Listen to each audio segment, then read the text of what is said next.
Nós já conversamos na entrevista anterior com a mãe dele, com o advogado dele, Dr. Rogério Ferraz, e ele nos contou toda a história do David. Mas hoje, com exclusividade, nós vamos conversar com o próprio David.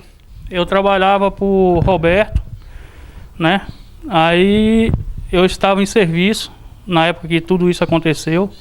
Eu fui buscar umas peças em Eunápolis, com um carro que aconteceu isso aí, né? Que foi abordado, de fato.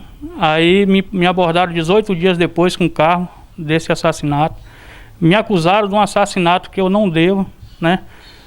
Tô pagando por um crime há 2 anos que só falaram em fatos sem provas. Falaram que tinha filmagens, né, de pedágio, de radares, e essas filmagens nunca apareceram, as legíveis. Me acusaram com as fotos que estavam ilegíveis. E eu sou trabalhador, preciso trabalhar, bem na verdade, né? Sempre trabalhei aqui, todo mundo me conhece na região de Teixeira de Freitas. Sou bem conhecido aqui como motorista. E a juíza está fazendo corpo duro, né? Para não solucionar esse caso. E eu preciso que esse caso venha a ser solucionado, porque eu venho debatendo a todo tempo, pedindo o meu advogado, pedindo essas filmagens que falam que estão legíveis, que prove que eu estou lá, nesse local, nesse crime, né? Porque eu não tenho nada a ver com isso. Me pegaram 18 dias depois com esse carro do assassinato e fala a todo momento que sou eu que estou dentro do carro, no banco da frente, né? Do lado do carona. Eu nunca estive em Vitória da Conquista, nunca estive na Barra do Choça. Bem, na verdade, eu nunca sabia que existia essa Barra do Choça naquela região, porque eu nunca trajeitei para lá, né? Nunca rodei para Vitória da Conquista. Eu estava puxando material no Belém, já não estava trabalhando para Roberto Brito na época. Eu estava puxando no contrato no Belém, soja. Quando eu soube que minha ex-mulher mandou esse papel que eu estava com mandado de prisão, eu liguei para oficial de justiça e falei que no momento eu não poderia se apresentar naquele momento, que eu tinha um contrato a cumprir, mas assim que eu cumprisse o contrato, eu ia me apresentar para resolver essa situação, porque até então eu não sabia desse assassinato. Nunca tive participação e nem sabia desse assassinato. Aí eu desloquei do Belém, direto do Belém, que eu estava no Belém puxando soja, desloquei de lá e vim direto para a Vitória da Conquista e fui para a Barra do Choça e me apresentei espontaneamente para tentar ver se a justiça resolvia esse problema. Eu precisava que a justiça resolvesse esse problema, que eu estava sem saber, né, desse acontecimento, desse fato. E dessa situação eu fiquei 2 anos preso. A justiça nada de ser cumprida, entendeu? Porque eu pensei que a justiça ia ser feita. Por isso que eu busquei, me apresentei, né, como cidadão de bem, porque eu não devia nada do crime, não sabia nada desse crime, né? E fiquei detido 2 anos, perdi 2 anos da minha vida, né?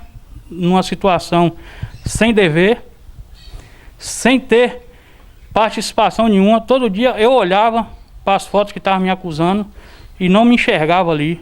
A delegada, no momento do processo, que nós estávamos lá na audiência, a delegada debateu que ela tinha uma filmagem legível. Ela mandou umas fotos que estão ilegíveis, né? Se bem, na verdade, não prova de ninguém lá desse crime. As fotos ficaram ilegíveis, mas ela debateu a todo momento que tinha as filmagens, as cópias de filmagens, né?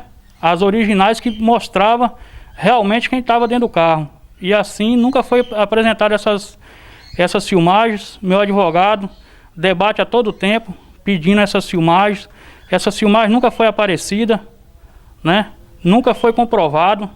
Deixaram a família, né?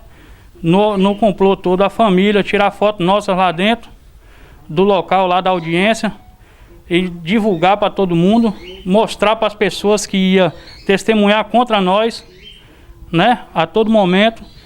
E a todo momento eu estava esperando que a justiça fosse feita, né? Porque eu não devo, eu preciso provar minha inocência, que eu preciso trabalhar, porque eu tenho filhos, né, para dar comida. Tenho 2 filhas de menores, né, que não são do casal, do mesmo relacionamento que eu tenho os mais velhos, mas tenho 2 filhas menores. E é muito difícil porque meu pai é aposentado, né? A aposentadoria dele é como aposentadoria em validez, já é pouco. E aí eu vim, né, pensando que a juíza ia me dar uma oportunidade de trabalho, mas nem isso eu estou conseguindo. Meu advogado está debatendo, mandou papéis, né? Consegui emprego de carteira assinada, mandou para lá para ver se ela liberar para mim trabalhar, porque eu preciso trabalhar. Tem muitas empresas já me chamando, tem como provar que tem empresas já me chamando. Muitas já querem fazer contrato para mandar para ela dar a liberação para mim trabalhar, porque toda a vida eu trabalhei dentro de Teixeira e eu tenho um conhecimento grande dentro de Teixeira, todo mundo me conhece, das pessoas que tem caminhão, da 3R Transporte, aonde tem pessoal que tem caminhão, me conhece. Nós já tivemos aqui uma oportunidade anteriormente, quando ele ainda estava recluso, no Conjunto Penal de Vitória da Conquista. Fizemos todas as defesas, fizemos a instrução dele, a audiência de instrução foi muito bem instruída. E, como eu havia dito, Lênio, não restaram elementos que demonstrassem a autoria do David. Então, o que reza a nossa Constituição, todos nós somos presumidamente inocentes. Na instrução de David, foi demonstrado que ele não teve participação. Interessante, Lênio, ressaltar aqui, é que o David falou aqui da questão das imagens. A delegada daquela comarca, ela apresentou nos autos do processo algumas fotos, e essas fotos não estavam legíveis, não dava para reconhecer quem eram, nem se era David, nem se era os demais corréus ali do processo. Então, nós questionamos como defesa que deveria ser apresentado as originais, que aquelas fotos, aquelas impressões não teriam e não têm o condão para imputar a David um crime tão bárbaro como esse.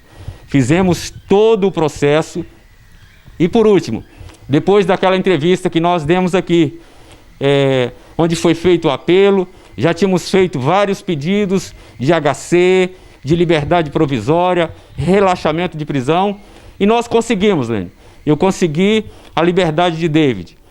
Só que não foi da maneira que nós gostaríamos. Não foi da maneira que trata a dignidade da pessoa humana. David veio para casa, mas ele continua preso. A verdade é que David hoje encontra-se com uma tornozeleira eletrônica e ele está preso dentro de sua casa, sem poder trabalhar para manter a sua família, para dar o sustento dos seus 6 filhos e para ajudar os seus pais, casal de idosos.